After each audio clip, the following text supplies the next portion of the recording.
غزہ کی صورتحال کی اگر بات کریں تو غزہ میں فلسطینیوں پر جو بدترین ظلم و ستم ہو رہا ہے اس کی ایک مثال یہ ہے کہ 30 لاشیں ملی ہیں اور اس حالت میں ملی ہیں کہ انسانیت شرما جائے. ہاتھوں پر ہتھکڑیاں ہیں اور ان کو پلاسٹک کے تھیلوں میں لپیٹ کر زمین کے اندر دفنایا گیا ہے. سر یہاں حد تک تو ظلم ہو رہا ہے. ایسی ایسی لاشیں مل رہی ہیں جہاں سے سکن اتری ہوئی ہے فلسطینیوں کی. بچے ہیں، خواتین ہیں، بزرگ ہیں. ایسا بے ایمانہ اور حیوانیت بھرا ان کے ساتھ جو سلوک کیا جا رہا ہے. دل کیسے مانتا ہے ایسے لوگوں کا؟ رات کو سو کیسے جاتے ہیں یہ لوگ؟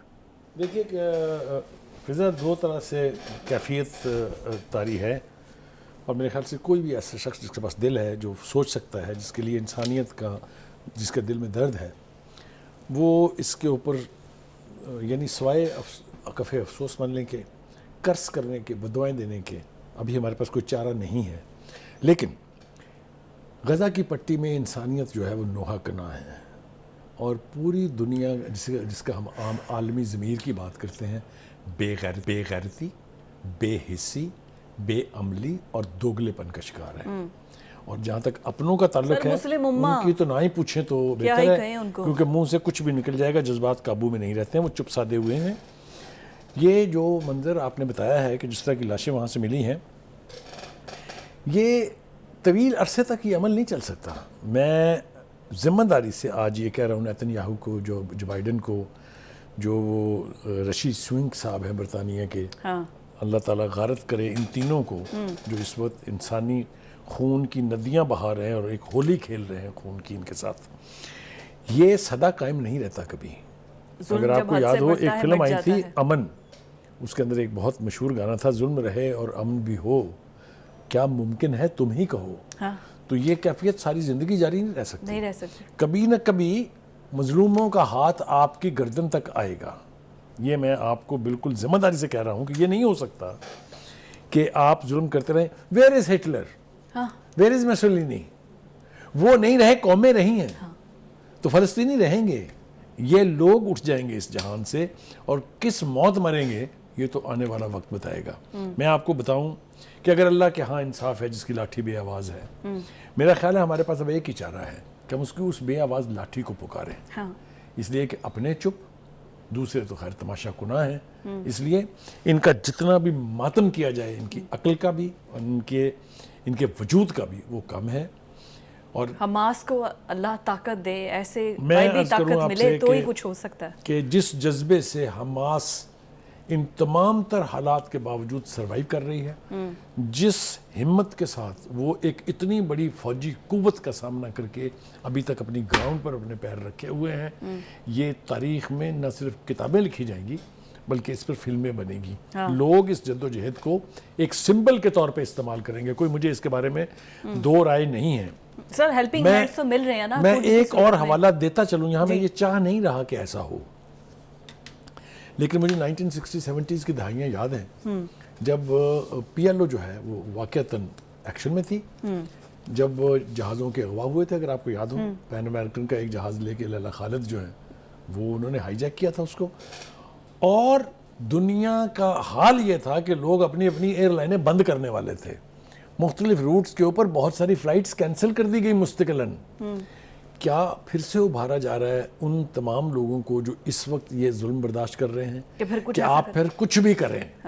یہ کچھ بھی کریں کا آپشن جب کھلتا ہے نا فضا، پھر کچھ بھی قابو میں نہیں رہتا. پھر اس کو بند باندھنا مشکل ہو جاتا ہے.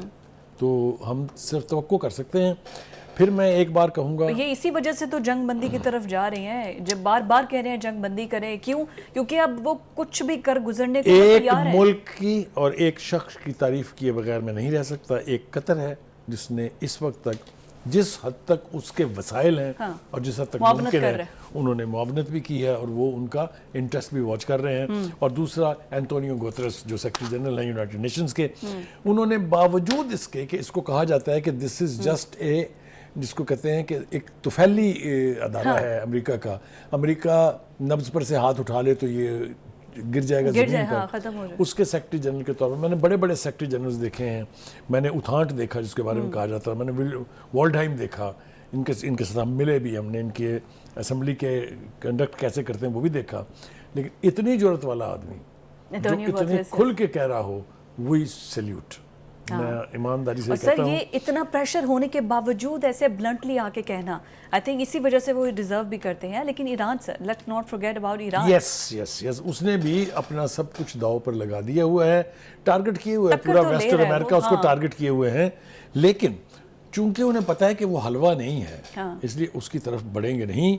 وہ اللہ کی لاٹھی کو آواز دینے کی میں نے بات کی تھی.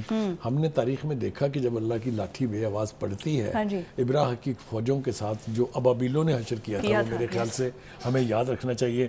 when the God's anger will fall on Israel اور ویسٹ, لوگ وہ تماشا بھی ضرور دیکھیں گے. میری زندگی تو شاید نہیں ہوگی, لیکن اللہ آپ کو زندگی دے, آپ یہ دیکھیں آپ کی زندگی میں اللہ کرے کہ ان کے ساتھ ہونے کیا والی ہے, یہ اندر سے بلیڈ کریں گے. سر ہو تو رہا ہے نا. ابھی سر جنوبی افریقہ جو کہ عالمی عدالت انصاف میں لے کر گیا تھا, اس نے دوبارہ سے شکایت کی ہے کہ آئی سی جی کے فیصلے پر عمل درآمد نہیں ہو رہا ہے. عمل درآمد نہیں ہو رہا ہے, اور انہوں نے کہا کہ any thing short of complete cease fire, کوئی فیصلہ نہیں ہے. I think that's the right thing. کسی اور نے بھی کہا نو. That's the most unfortunate and very embarrassing for me as a Pakistani کہ میری حکومت, میرا وزیر اعظم, میرے باقیوں کیا نام لوں, ان کو کیوں یہ نہیں سوچتی کہ کچھ نہیں کر سکتے تو کم از کم الفاظ سے تو اظہار کریں اس کا. وہ آپ نے دیکھا نا, ہم نے ایک دفعہ بیان کیا تھا کہ جہاد کی بھی کئی اقسام ہیں. ہاں جی, سب سے کمزور ترین ہے کہ آپ دل میں تبرہ کریں. آپ وہ خدا کے لیے کیا ہم لفظوں میں بھی نہیں کہہ سکتے.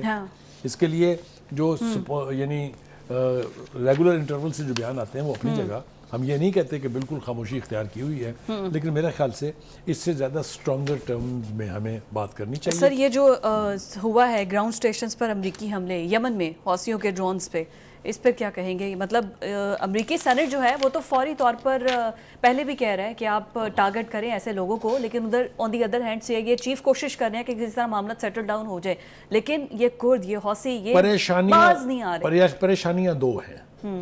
ایک تو یہ کہ کسی طرح سے ایران نہ بیچ میں جمپ کر دے جنگ کے.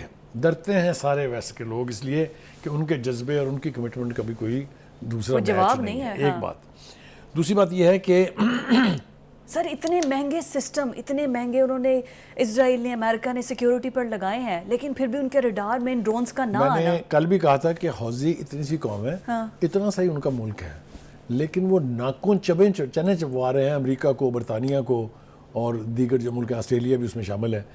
مطلب کہنے کا یہ ہے کہ تھوڑی سی رعایت شاید اس لیے ہے کہ بہت سارے جو مڈل ایسٹ کے ملک ہیں ان کی اکانومی بھی اسی پر چلتی ہے کہ تیل وہاں سے جاتا ہے, گیس وہاں سے جاتی ہے, وغیرہ وغیرہ. لیکن وہ کہتے ہیں نا کہ جب جان پہ بناتی ہے تو پھر انسان کچھ بھی کر گزرتا ہے. میرا خیال یہ ہے کہ اللہ کرے کہ اس سے پہلے جو سٹیک ہولڈرز ہیں ان کو بھی ہوش آ جائے, اور جو دنیا کے ٹھیکیدار ہیں. کیا ابھی بچا کیا ہے وہاں پر؟ جانوروں کا کھانا تو کھا رہے ہیں, انسانوں کے لیے وہاں پر خوراک نہیں ہے, تو جانوروں کو کیا؟ صاف پانی نہیں ہے, کفن دفن کرنے کے لیے پانی موجود نہیں ہے. برق رفتاری سے ہم ایک ایسی صورتحال کی طرف جا رہے ہیں کہ جب انسان یہ سمجھ لے کہ میں تو نہیں ہوں یا میں نہیں رہوں گا, پھر وہ کسی کو بھی نہیں رہنے دیتا. اونروا کی جو فنڈنگ بنا, کیا کتنے دکھ کی بات ہے کہ یونائٹڈ نیشنز جیسا ادارہ اور پھر یہ سب لوگ اکٹھے ہو کر بھی اسی لیے ختم کر دیں کسی طریقے سے. اسی لیے یہ جرائم جو ہیں یہ فلسطینیوں کے اور حماس کے خلاف نہیں ہے. These crimes are against humanity. یہ انسانیت کے ساتھ ظلم ہو رہا ہے. سر آپ گوگل کریں, یہاں پر یہ بھی لکھا ہوا ہے کہ اگر قدرتی بارش ہوتی ہے تو فلسطینی اس زمین پر بارش کا پانی اکٹھا نہیں کر سکتے. اتنا تنگ ماحول اسرائیل نے پیدا کیا ہوا ہے. یہ تو صورتحال ہے, اور ٹھٹھرتی سردی میں ان ماؤں, بچوں, بہنوں سب کو سلام ہے جو کہ ڈٹے ہوئے ہیں ابھی تک اس جذبے کے ساتھ, اور وہاں سے ہجرت کر کے جا نہیں رہے اور منہ توڑ جواب دے رہے ہیں حماس کے سولجرز.